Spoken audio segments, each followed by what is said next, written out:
আসি রে রকিব। বাইক কিনলি কবে? আবার হাল ফ্যাশনের নিউ ব্র্যান্ডেড বাইক? হ্যাঁ রে ভাই, কালই কিনলাম বুঝলি। বাবাকে বলেছিলাম যদি মাধ্যমিকে ফার্স্ট ডিভিশন মার্কস পাই তাহলে বাইক দিতে হবে। ব্যাস, যেমন কথা তেমনই কাজ। আর আঙ্কেল কিছু না ভেবেই দিয়ে দিলেন? দেবেন না কেন আবার? একটু নানা করেছিল, কিন্তু আমি বলে দিয়েছি দিলে পড়বো, না দিলে পড়বো না। আগে থেকেই কথাবার্তা ছিল।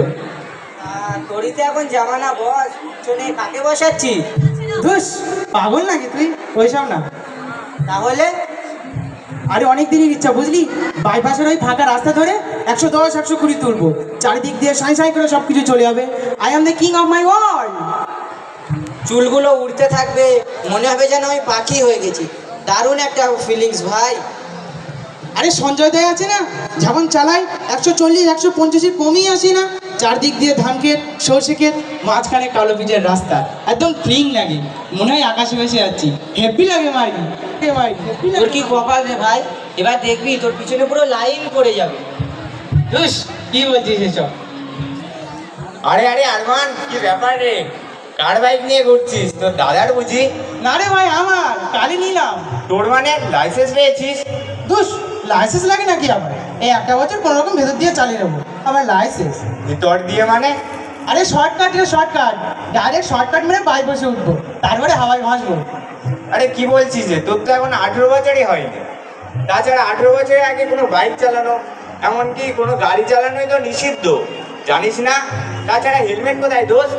আরে ওইসব পড়বো না, হেলমেট পরে বাইক চালানোর কোনো মানেই নেই। এবারটা বাইক চালানোর মজাই বোঝে না।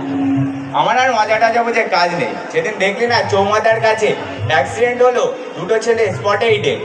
আরে লাইফে তো ওইসবই আছে, ওইসব নিয়ে ভাবলে আর চলে ভাই। আচ্ছা, সেদিন তোদের স্কুলে কলকাতা ট্রাফিক পুলিশের ক্যাম্পিং হয়নি? হ্যাঁ হয়েছিল তো।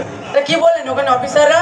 যে 18 বছরের নিচে বাইক চালানো যাবে না, তাছাড়া হেলমেট পর তো কম্পালসারি। তোর মাথায় হেলমেট কই দোষ? আরে ওটা তো একটা নিয়ম, কথার কথা, ওইসব নিয়ে ভাবলে হয়? কখনোই না। আমাদের সিকিউরিটির জন্য হেলমেটটা খুবই দরকার, মাথাটা তো অন্তত বাঁচবে। এটুকু তো নিজের জন্য ভাব ভাই। নিজের ভালো তো পাগলেও বোঝে। হাত পা ভেঙে গেলে বা মেরুদণ্ড ভেঙে গেলে প্যারালাইসিস হয়ে পড়ে থাকবি, তখন কেই বা দেখবে তোর? আরে ভাই, ও কিন্তু ঠিকই বলেছে, একটু ভেবে দেখিস কথাটা।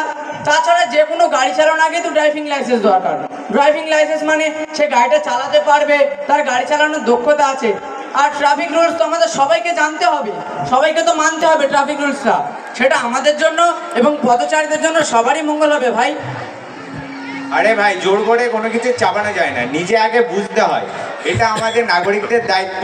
যেমন ট্রাফিক আইন মেনে চলা বা ট্রাফিক সিগন্যাল মেনে চলা, জেব্রা ক্রসিং থেকে রাস্তা পারাপার হওয়া, এবং রাস্তায় চলার সময় বা গাড়ি চালানোর সময় মোবাইল ফোন না ইউজ করা, এগুলো তো সব তো মনে রাখতে হবে আমাদেরকে, সবাই তো মানতে হবে সবাইকে।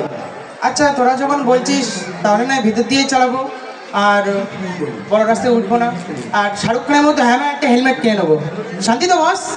আরে ভিতর দিয়ে মানে একটা বছর নাই বা চালালি, একটা বছর অপেক্ষা করবি, তা ক্ষতি কি তোর? আইন ভাঙার মধ্যে কৃতিত্ব নেই, কিন্তু আইন মানার মধ্যে কৃতিত্ব। আরে একটা বছর ওয়েট কর ভাই, আর যখন চালালেও স্পিডটা কন্ট্রোলে রেখে সঠিক নিয়ম মেনে চালাবি, ঠিক আছে? কারণ তোর জীবন তোর কাছে এবং তোর পরিবারের কাছে খুবই মূল্যবান। আচ্ছা ঠিক আছে, বুঝেছি। আজকে বাড়িতে গিয়ে বাইকটা ঢুকিয়ে দিয়ে তালা মেরে দেবো, হবে তো? তা তোরা মনে হয় বাড়িতে যাবি, বল চল তোদেরকে ড্রপ করে দিয়ে আসি। না না ভাই, তোর বাইকে উঠবো না। কেন? তাছাড়া তোর হেলমেট কোথায়? যা বাড়ি যা। আর যেগুলো বললাম একটু সাবধানে মেনে চলিস, কারণ রাস্তায় যেসব বড় বড় গাড়ি চলে খুব ভয় লাগে। হ্যাঁ ভাই, ও কিন্তু ঠিকই বলেছে। আর ট্রাফিক নিয়মটা মেনে চলবি, দেখবি আমাদের বিপদ কমে যাবে। আর প্রয়োজনে ট্রাফিক সার্জেন্টদের হেল্প নিবি। আমরা ডিসিপ্লিন হলে ওনারাও আমাদের কাছ থেকে ফাইন নেবেন না। আর একটা কথা মনে রাখবি, কলকাতা ট্রাফিক পুলিশ সবসময় আমাদের সাথেই আছে। আচ্ছা ভাই, চলি, টাটা, সাবধানে যাবি কিন্তু। আচ্ছা ঠিক আছে, টাটা, বাই বাই। সবাই ট্রাফিক নিয়ম মেনে চলুন। কলকাতা ট্রাফিক পুলিশের উৎসাহ